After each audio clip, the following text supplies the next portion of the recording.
Afternoon, John. Howdy. Another glorious Friday here in Sacramento. Yeah. Hopefully down in San Diego as well. It got a little warm last week. It got to a scorching 85, Oh my gosh. maybe 86. I think that's where we are right now. Yeah. And you guys are in a cool state, I know. Yeah, it's been Cool, nice yeah. this week. It's been very nice for Sacramento. So, hey, we were talking before we got started here about a couple of ideas, and one of the things that I'd like to explore with you in a kind of way of starting at the beginning, going back to basics, is just the whole question of the condition into which we are born and how that impacts all the things that we subsequently believe about ourselves. And number one, and then number two, how that information gets impacted or compacted into the subconscious, where it seems to have a life of its own for many years for most of us. So the question is, when we're born, every human being is born looking for first of all, survival, because we're a living organism. So every organism is created with survival as its fundamental commitment and built into the very structure of the physical organism. Yeah. In other words, I can't not survive. Whatever it is I encounter when I'm born, I'm gonna adjust to it to survive it. And then at the same time, the human improvement on mere survival is love. That I'm born ready to love and be loved, and therefore, whatever shows up when I'm born is I'm turning on to that as love. And, Yeah. and that's related to survival in human beings, because human beings are designed not to just survive, but to thrive. Right. So some of your thoughts about how all these things impact our subsequent development and bring us here to the accountability conversation many years later. People, when I went into ACA, they talked about trauma, and my first response was Adult children of alcoholics. Yeah, adult children of alcoholics. They were talking about all the trauma and the dysfunction of their childhood, and my first thought was I had a good childhood. You know, we ate most of the time. We didn't go hungry much. The heat was only turned off when Dad wasn't working, and I normalized all that. And I didn't understand what they were talking about. And then about 6 months into sitting in the rooms, I discovered or realized that I had been raised in a combat zone, where you never knew what was going to happen. You never knew who was going to fly off the handle or scream and yell or things flying across the room. So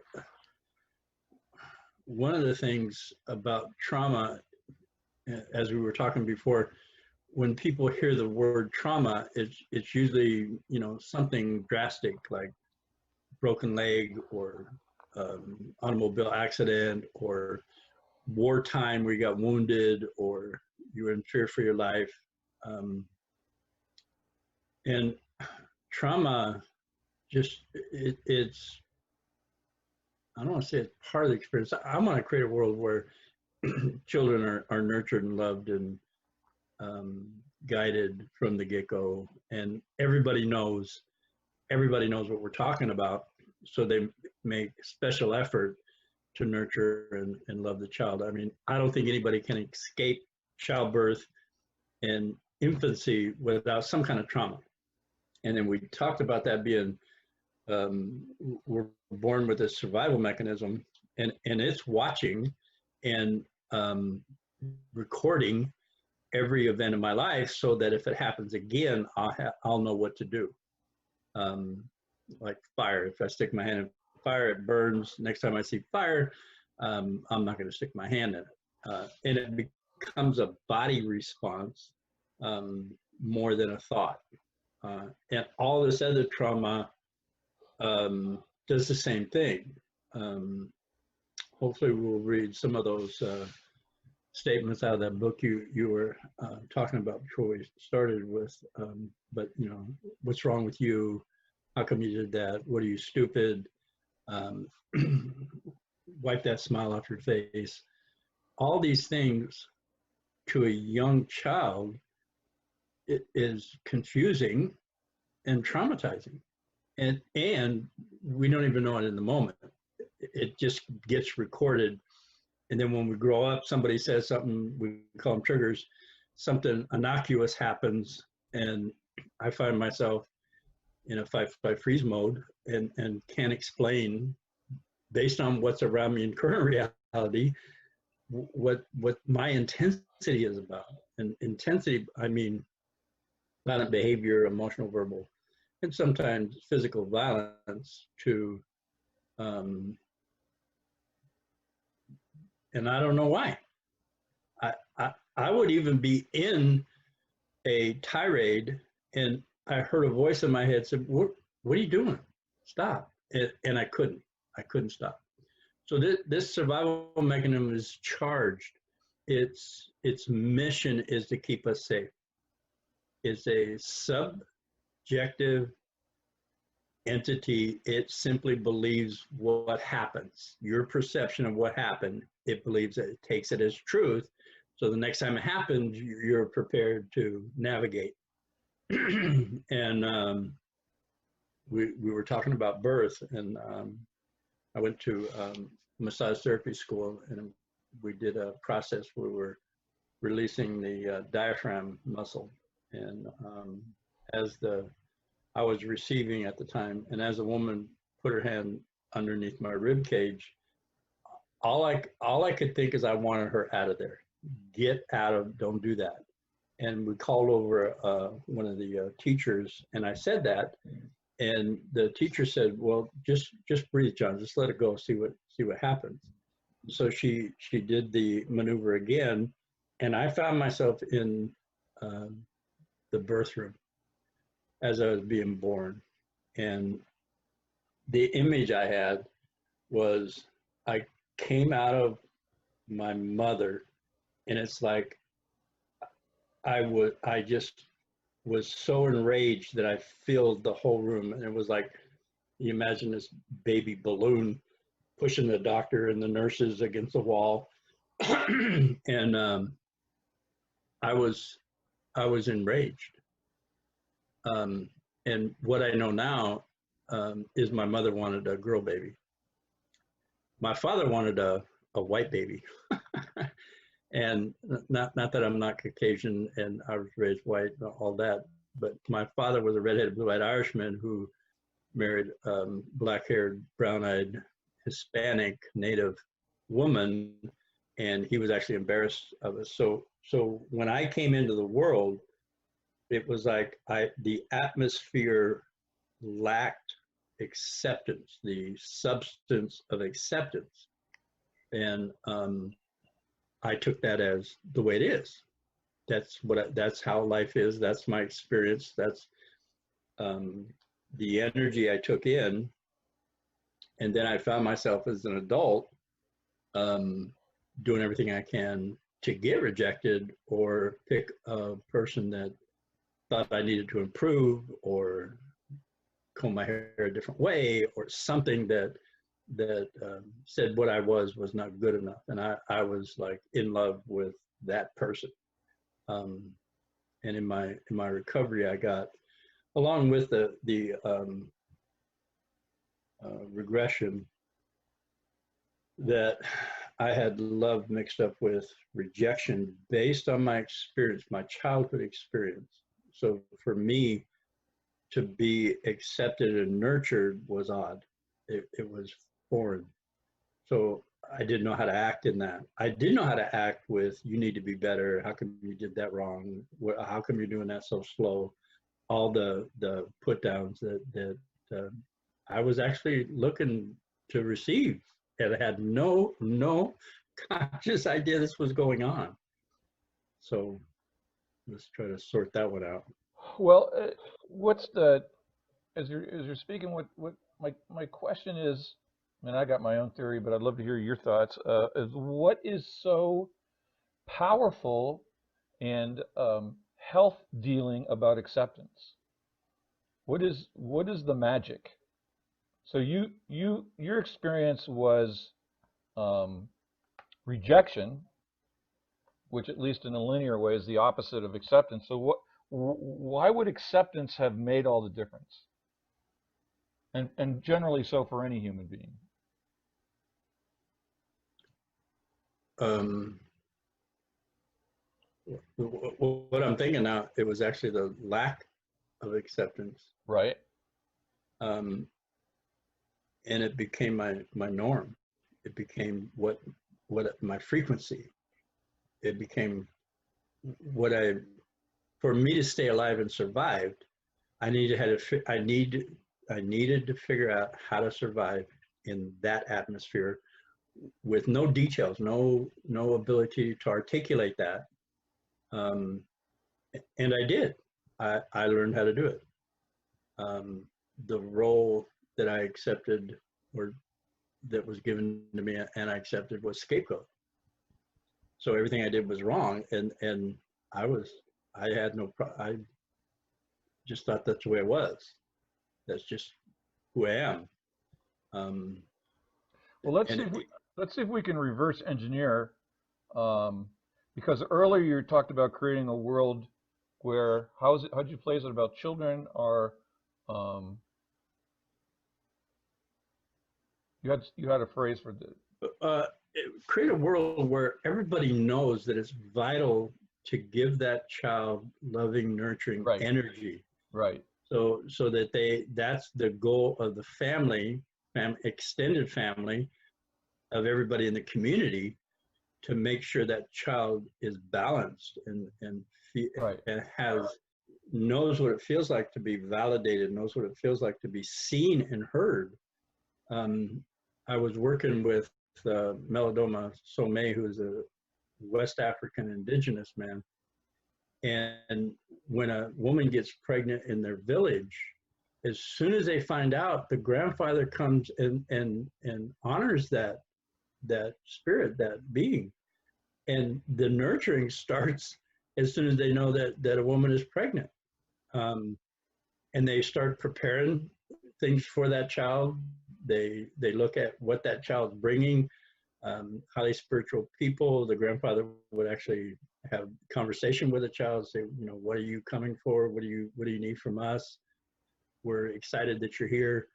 We're happy that you've come to us, and we're going to support and love you so that you can be exactly who you are. Um, and um, and of course that's indigenous, primitive, like we're past that. We're into the technological, rational age, and miss all that. So let's what I'd like to just explore, if you're open to it, is to reverse engineer the particular situation that you shared from your own birth experience Mm-hmm. into looking at this intention that you just shared with us. So what would it have taken for you, little John, born feeling angry or whatever your experience was in that birth room, to feel acceptance in the nurturing way? What What would would it, have been like? if you could go back and re-engineer it to Oh, generate? yeah, I have. Okay, I've gone back there and reframed that all kinds of ways, and have people with balloons and everybody just like happy and um, glad that I'm here and telling me exactly what I just said, that Melodoma and the grandparents tell that child. I went through that. I've done it several times actually, to reinforce and recreate a different experience. This reticular activating system does not know the difference between a lie and the truth. If I consciously go back and feel everybody's excitement, even though I'm making it up, it's in my imagination, my reticular activating system just sees it. Oh, okay, it's subjective. It's going, okay, this is cool, and it imprints onto that mechanism, because I bring up the the emotion of the trauma and the anger and the rage, and then I reframe it with everybody being happy, everybody celebrating, telling me we're glad you're here, we're going to support you, you get to be exactly who you are, you don't have to be anything different than you are. And that the subjective reticular activating system survival mechanism just simply says yes, and that becomes my experience. And through this process, I've got a new, different life. One of the promises of the program is that you will come to a life you never knew possible. And I have. I'm just grateful. I actually at a point in my recovery had this thought that I really like who I've come to be. And that was the part of the promise: you will come to a life you never knew was possible. That I actually liked myself, because most of my life I didn't like who I was. I didn't like how I acted. I didn't like people. I didn't like how they acted, and it was confusing and confounding. And I was surviving. Now, with this reframe, and we do it with the accountability process, accountability tree, and simply explaining the mechanism itself, subjective pool of information in your survival mechanism, 5-5 freeze mechanism, and it's designed to take that information and keep you alive.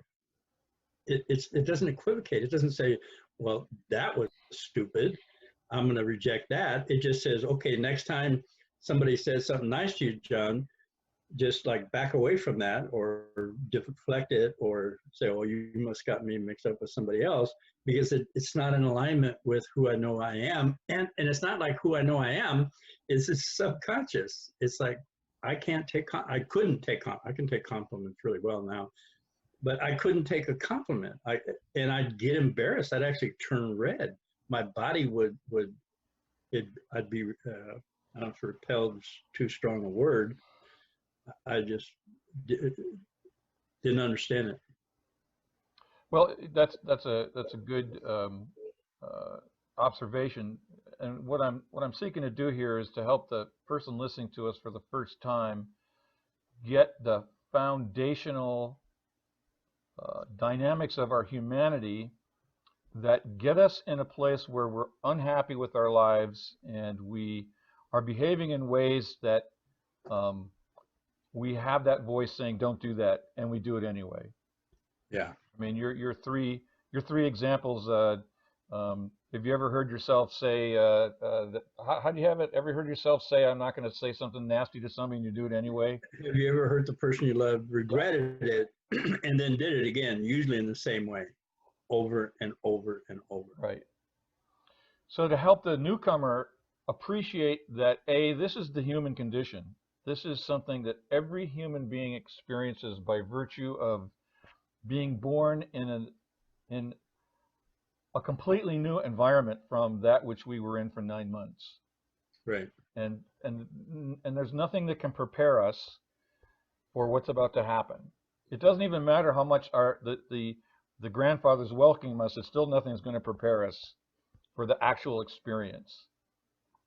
And then if the experience is not pleasant, if the experience is what we adults would call hostile in any way, shape, or form, or to any degree, we don't know that. We don't have the distinction hostile versus nurturing. All we have is whatever it is that we experience. And so our survival mechanism molds itself to surviving that. And if it's unpleasant, what I heard you say is that the next time I experience it, I'm now preparing to survive it based on what I learned the first time. Yes. But this is all pre-personal. This is before I have any idea that I am an individual. I'm just essentially here a developing nervous system with needs of being fed, cleaned, kept warm, nurtured, all those kinds of things. But I have no concept of any of that yet. I'm just this almost free-floating experience that's reacting according to certain truths that everybody possesses by virtue of being human. So trauma is trauma. And I want to add something here. If I'm with loving and nurturing parents or guardians, I don't believe there's any way we can escape being traumatized or being rejected. Or now it's in the, if I have a loving parent, they will nurture me through that. So I can be scared, or I could be angry at something. I didn't get my lollipop, and my brother did. And I can be mirrored. I do that with my grandson. If he, Who is how old? 4.5. Okay. So when he's frustrated because I'm there and his mom's not, he gets to express that, and I mirror that for him. And he'll say to me, "I don't want you here," and I get it, because when I show up, mom's hitting the door. So I tell him, I says, "Yeah, I get that. I understand you're frustrated. I understand when you see me, mom goes. So yeah, you can be frustrated. That's frustrating.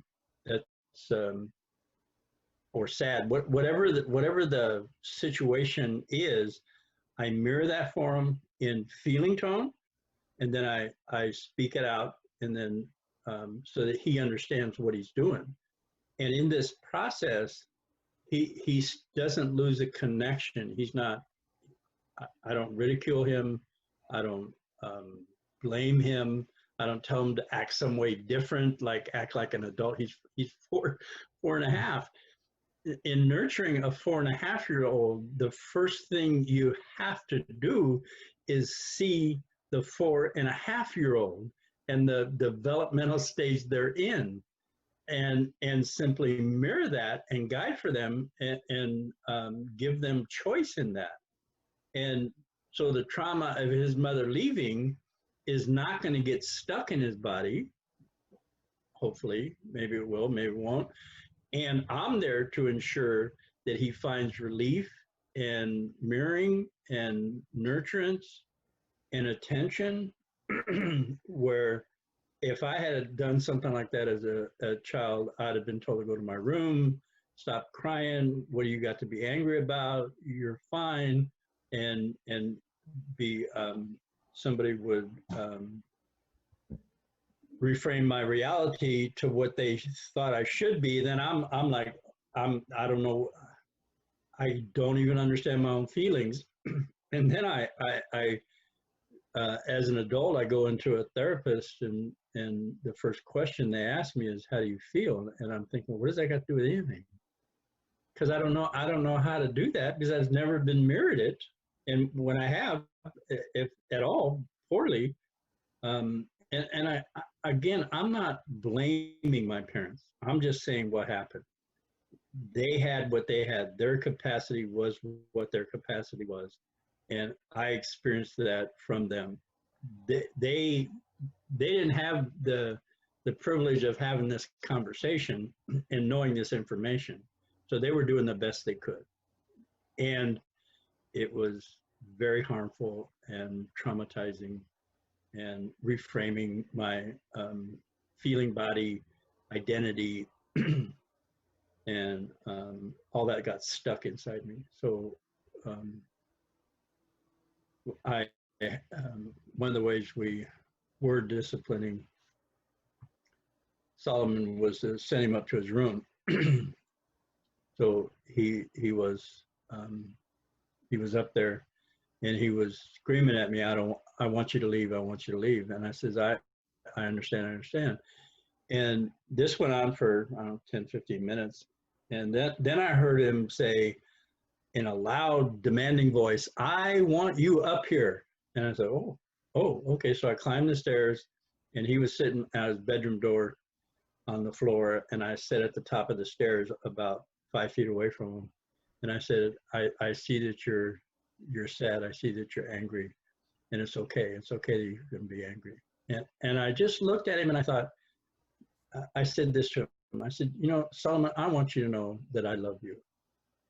And that kid melted. He crawled over to me, put his head in my lap. I'm going to cry. And I soothed him.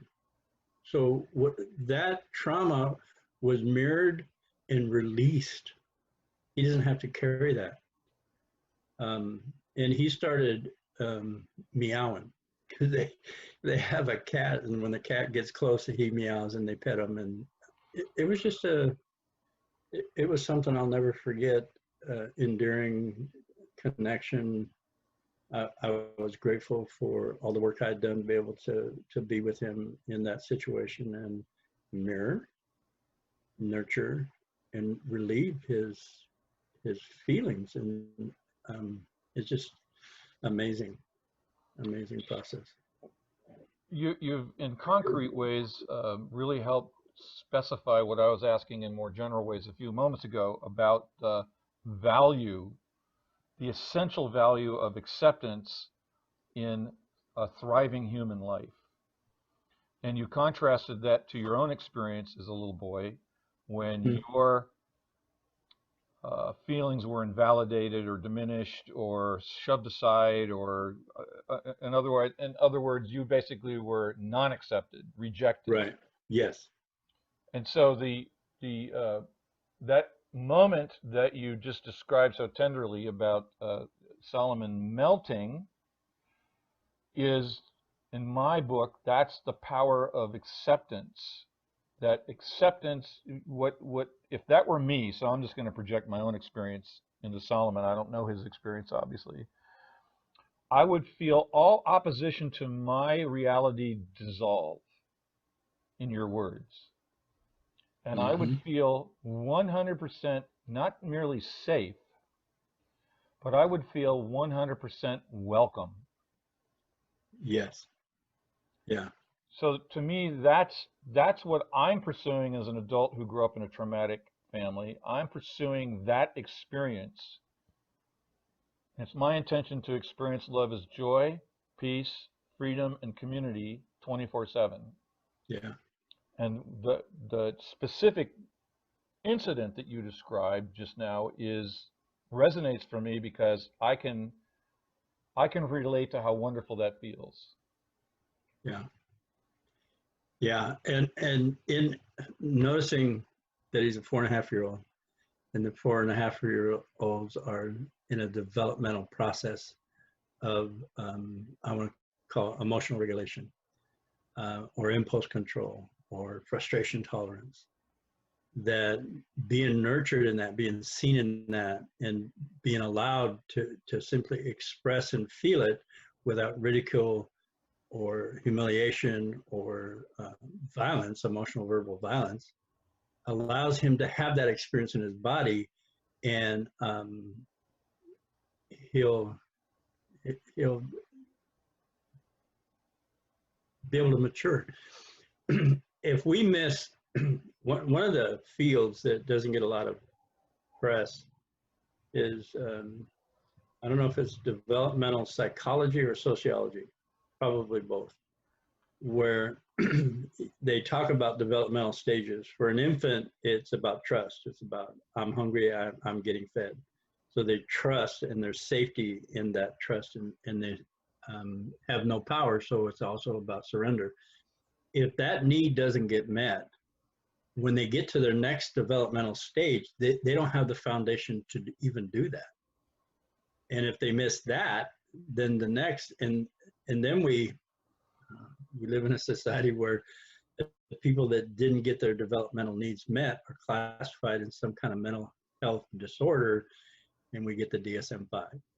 So we get people trying to define, to label all these feelings, not feelings, but traumas, stuffed emotions, hurt, pain, resentment, and it's just a mess.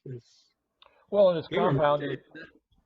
let me say this. Yeah. Gabriel Mate says that any addiction issue, lifestyle behavior, and he even includes disease, is a result of complicated post-traumatic stress disorder.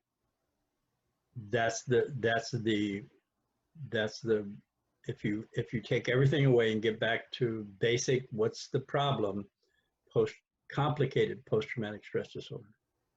And then the information and you and I are offering is this mechanism, survival mechanism, subjective, takes all this information and says, this is how you survive. And you're helpless to change it in the moment consciously, unless you see, feel the old trauma, and then have a way to nurture. If I wasn't ever nurtured, then as an adult, I don't know how to process these feelings, so I stuff them. It could be at work with a coworker that was playing a joke on me. It could be driving down the freeway, somebody cut me off, and it just gets compounded and compounded and compounded. And just read the newspaper, and you'll see the result. I was going to say that the compounded nature of this is greatly complicated by the fact that these traumas occur on both an individual and a collective level simultaneously. Yes. So entire cultures can be traumatized through mass experience, either stuff that happened or stuff that failed to happen. Mm-hmm. And so then there's individuals developing our own lives in the middle of all these social dynamics that are almost impossible they're impossible for a child to appreciate at all. Right. But they're almost impossible for adults to appreciate as well. And so when you say just look at our society, that's my perspective is integral. So from my perspective, it's all part of one thing. It's all part of one developmental dynamic, and it makes sense to me. And it also makes sense that behind all of these traumatic dynamics, there's something even more powerful that's beneficial. If I'm born prepared with a mechanism to keep me alive and ultimately take me to thrive, then through the kind of activity that you and I have participated in and others like us around the globe, then we know that there's some benevolence, there is some love dynamic deeply embedded in all this stuff that enables healing, that enables creativity, that enables transcendence, that enables love. Mm-hmm. So it's not just born and we're stuck in these traumatic PTSD dynamics, but there is also the possibility of healing at the same time. Well, yeah, and Carl Jung shadow work, living intentionally, accountability, being accountable for where you find yourself, owning character defect, the adult children of alcoholics meeting where they have this trait list of traits developed through being raised in a dysfunctional family, like you see criticism as a threat, fear of authority figures, addicted to excitement, tend to love those you could pity. So in ACA, adult children of alcoholics, they get the connection between trauma, they call it dysfunction, and behavior. And what I've developed is how to relieve that. And just like my 4-year-old grandson noticed where I'm at, if I'm being arrogant, that is simply in alignment with the information I received. It's not right or wrong. Don't get me, it hurts people. It's destructive. Yes, when I classify it as right or wrong, good or bad, positive, negative, I lose the opportunity to bring it up out of that shadow, out of the subconscious, out of the traumatized space, so that I can then do what I did for my grandson for myself, saying, I was angry. That hurt. Um, and now I'm doing that to everybody else in the world too. I'm now the perpetrator. I'm now the person um, sending the intergenerational trauma on. And in that high frequency awareness, I feel all that, I see all that. And sometimes it doesn't have to be articulated. It's a feeling of in my gut or my chest sinks. And I'm inspired to say things like, it is my intent to be a loving, caring, nurturing spouse, father, and participant in my community. And that gets imprinted on this same mechanism, which then is charged with finding that for me. It was charged with finding rejection, and it did a really good job without my awareness or approval. Now I simply direct it to, it is my intent to be a loving, caring, nurturing spouse, father, participant in my community. It now finds that for me in spite of me, in spite of where I find myself. And it's actually reframing the motivational force for my behavior. So I'd like to share something with you that I had experience of that myself this week. I got an email from a colleague of mine at my church, and context is not important, and the email triggered an explosion of anger and condemnation. And the anger and condemnation was like, why are you asking me to do this? You can do this. And I noticed just this completely out of context energy. It's like, and I was really angry. So I was able to just say, okay, what's the truth here? The truth is I'm angry. What am I angry about? This person is lazy, irresponsible, and trying to make me do her work. So I've had enough accountability training to say, okay, so I'm lazy, I'm irresponsible, and I try to get other people to do my work for me. How do I feel? And I felt embarrassed, ashamed. I know powerless isn't a feeling, but I noticed being powerless. And so I did the same thing that you were talking about. So I just took a breath. So what do I want?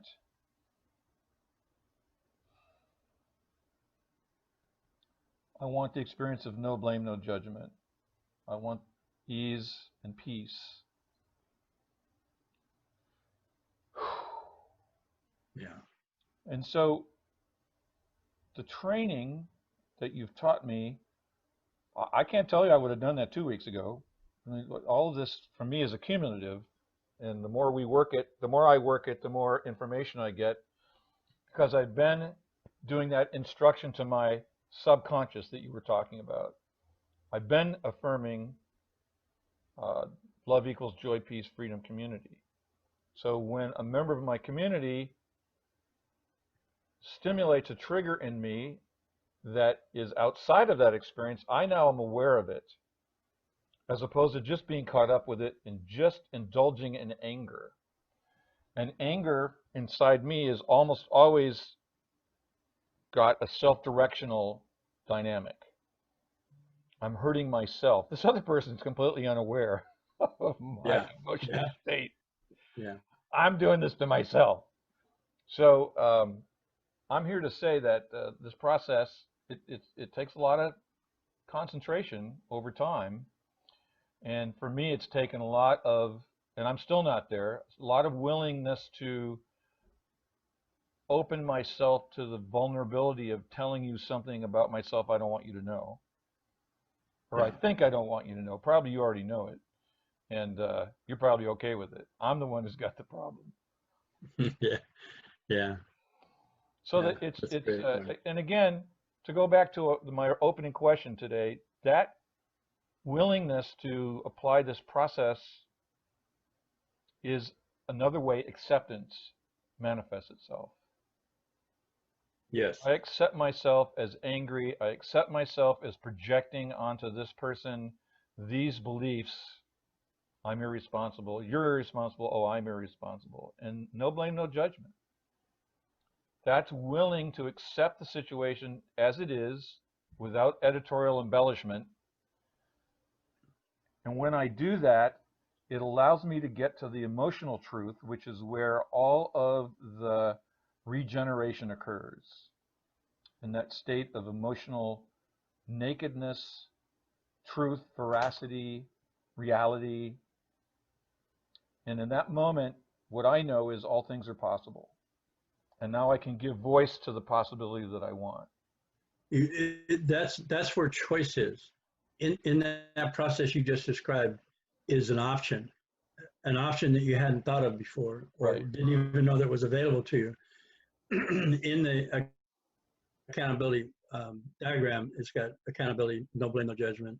My truth, emotion, and then I intend. And in brackets, on one side it has power, on the other side it has choice. Well, me being in my emotional body in a loving, nurturing way is my power. And that's where I find options are. Most people think they're making conscious choices. And for the most part, okay, I just like redefine everybody's reality.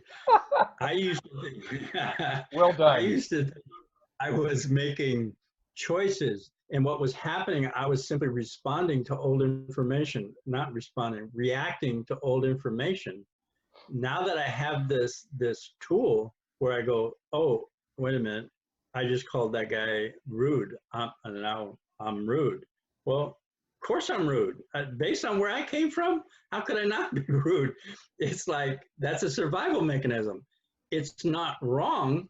It does keep me separated from the people I love or people in general. And actually, that was my goal subconsciously, is to be isolated because I was safer with nobody around. I didn't have to watch them. So I go, oh, I'm rude. Holy cow. It is my intent to be kind, or is my intent to be generous, or is my, and again, I can't say I want to be kind when I think I'm a nice guy already. And I'm not aware of the character traits that have come out of the dysfunction because I've normalized them. I used to hear well, everybody does that. And if I don't do it first, they're going to do it to me. And all these things we say to justify behavior, I did again, everything I say to justify my behavior, and then miss the goal, which is what's my truth. Based on my experience, I'm arrogant. That's in alignment with my experience. Now what do I want?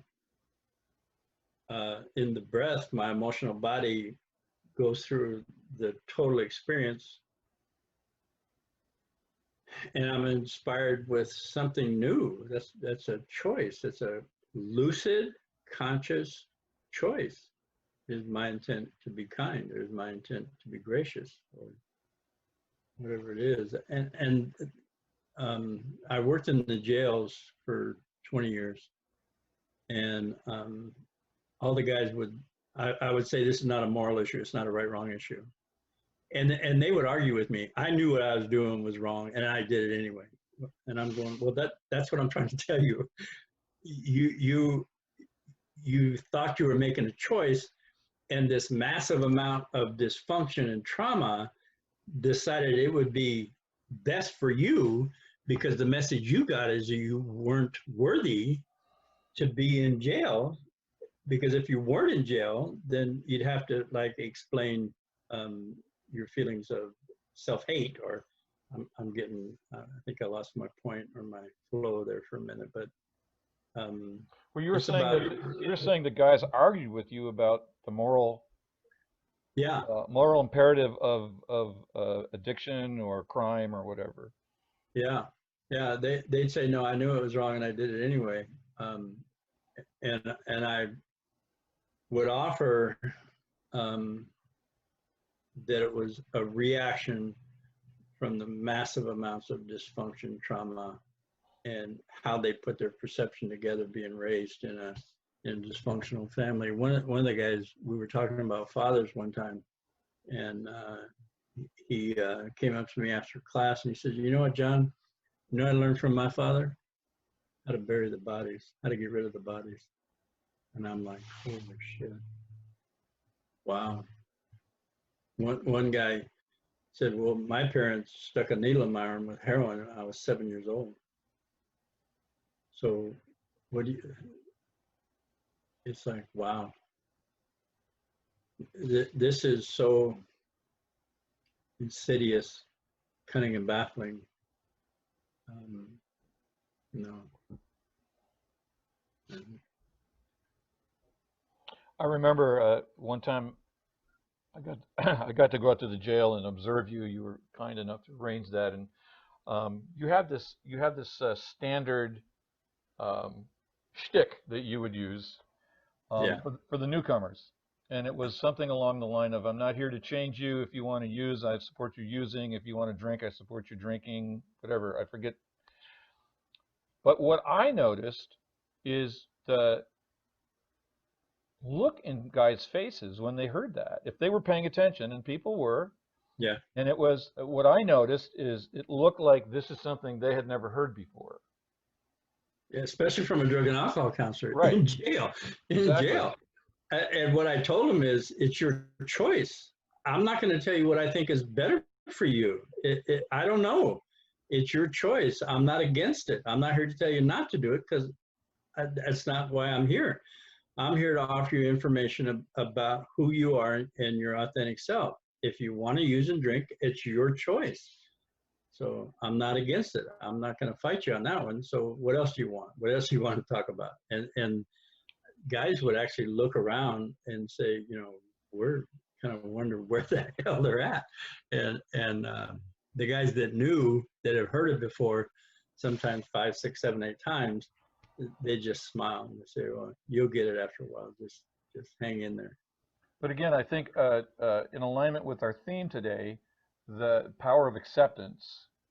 Yeah. Um, this, for me, the 12-step work that I've done and the work I've done with you is all about encountering that limitless field of acceptance. When I'm accepted and when I accept myself, there's no longer anything in my way of doing whatever I want to do. As long as I have limit, I believe in limits, or I let you impose limits on me, which is just a version of me imposing my own limits, then I am stuck. So when people come to their first adult children of alcoholics meetings, you often hear them say at the end of the meeting, "I feel like I've come home." Or, Yeah. where have you guys been all my life? Yeah. Which is an element of, I feel at home, I'm accepted. I'm one of us. And that "I'm one of us" energy is so liberating, particularly for those of us who steeled ourselves against ever feeling accepted, ever feeling cherished, ever feeling like Solomon did in the doorway of his room there, when you said, "I just want you to know I love you." And that, again, as I said earlier, that's all I'm ever looking for, and I suspect that's all of us are looking for. Yeah. Is that experience of acceptance, which in a spiritual interpretation, that's the experience of oneness with the divine. Yeah. There's nothing I had outside my experience. one of the things that motivated this approach that I have, again, Melodoma from West Africa, indigenous. I went to several of his workshops, and he was telling a story about somebody who was apprenticing, wanting to be a shaman like him, and he was going through ritual and how to do the ritual and what to get. And the guy was working with him for about a year, and he said, Meldoma said, you know, one day he said, "Something I got to tell you." And Meldoma said, "What?" And he said, he told me he was a heroin addict, and Melodrama just looked at him and said, oh, okay, so when you get this, and he went right back into teaching him, because he knew that that had nothing to do with that man. And that his value wasn't in what he did, his behavior, his value was internal, and Melodrama spoke to that. So I adopted that, and when men come into my room or people come into my room, I speak to that value. I recognize and speak to that value, and most of the time people don't hear a word I'm saying because it hasn't got any place to stick in their experience and their point of reference that they got from dysfunction and trauma. But they also are having an experience, Yes. embodied, whether conscious or not. Again, I'm picturing this one guy that walked into the room when I was with you in the jail, and you saying that, and he just had this kind of startled look. Yeah. And it wasn't just, Yeah. it's like his whole body Yeah. kind of Just, yeah. let back a little bit. So he Yeah. was having an experience, whether he could process it. I mean, I think that's what you're talking about. You might not be able to process it in the moment, particularly if it's so foreign, and particularly if I'm used to not feeling what I feel anyway to begin with.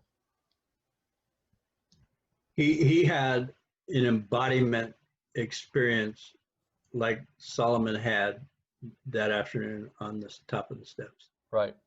And the description of it is irrelevant.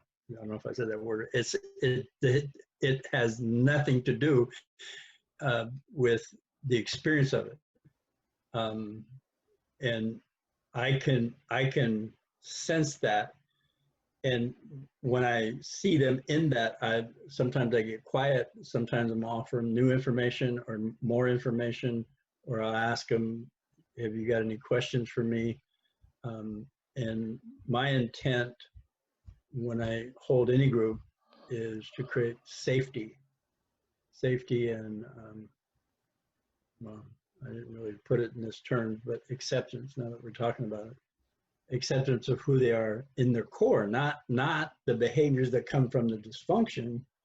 In this society, we have our value as human beings directly related to production or behavior. And in my world, the value starts internally, and then the behavior is simply a manifestation of that.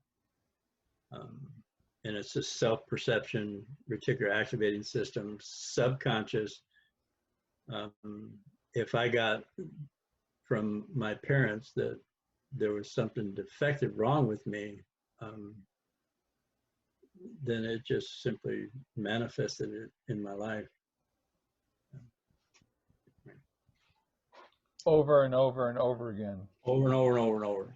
And I had, it was like I had no recourse. It was like, and the only thing that would take me out of that for most of my life was alcohol, or getting high, or an adrenaline rush with creating chaos and violence and discord. I could deal with that. I used to say to people, I'm a crisis kind of guy. If there's a crisis, you can count on me, because I'm like right there. Well, I am still, but I'm not jumping in a whole bunch of stuff to make more chaos. It's like, oh, call me if you need me. It's like, Parenthetically, I was watching I don't know, Netflix movie or something, and it was a it was the Netflix thing on the Crown, on the Queen of England, and there was a scene between Lord Mountbatten and his sister was Prince Philip's mother, and these people are in their 70s or 80s, and she'd gone through this whole religious thing. She had a terrible life. She was kicked off the throne. She was kicked away from. She was put in an asylum and all this stuff, and so she ended up going into this convent. And so she actually acquired, the way they wrote the script, who knows the truth, but she acquired some wisdom along the way. And so she's having this conversation with her brother, who's all worried about the Queen this, Prince Philip that, Prince Charles that. And she goes, "Why don't you let them handle it?" Yeah. She goes, we don't need to make a difference anymore. We can just enjoy life." And so as Yeah. you were sharing that about the rough and tumble John Donovan, still with that energy, but don't need to. No. It's like, No. there's plenty of other traumatized people that come along and take up the slack. Yeah. Yeah. Yeah. I'm not participating in chaos and violence. And Yeah, nor if somebody else is, if they don't ask me for assistance or it's none of my business. right, exactly. It's absolutely none of my business. Well, I'm not. that was what I heard you say in the jail cell or in the room when you made those comments. You were basically saying it's none of my business what your life is Yes. unless you invite me in, and Right. then I may or may not choose to come in. Right. None of my business. Yeah. I'd tell them I'm not against drugs and alcohol. And if they were interested in how to maintain sobriety or quit, I had information about how that worked. If you want the information, please ask me. If you don't, I'm good with that. Right. Yeah. So as our hour is coming to an end here, we started out talking about the power of acceptance and got a lot of good information. I learned some stuff again today, and I thank you for your time. Is there any last minute final thoughts you'd like to share before we wrap up? Yeah, I did a workshop for adult child regional conference, and the name of the workshop was the laundry list will set you free. Knowing that dysfunctional behavior is in alignment with your childhood experience um, um, gives you a way out. It takes you out of blame and judgment. If I was in a dysfunctional home, these are the traits that anybody would have. If I own them, fear of authority figures, and then say what I want, um, it changes. You can't change anything you haven't got a good grip on. And if you do get a good grip on it, like I'm arrogant, and then you blame and judge it, you lose the opportunity to transform. Well, thank you, John. For anybody who's watching this is interested in more hands-on with the accountability work, you can get a hold of John.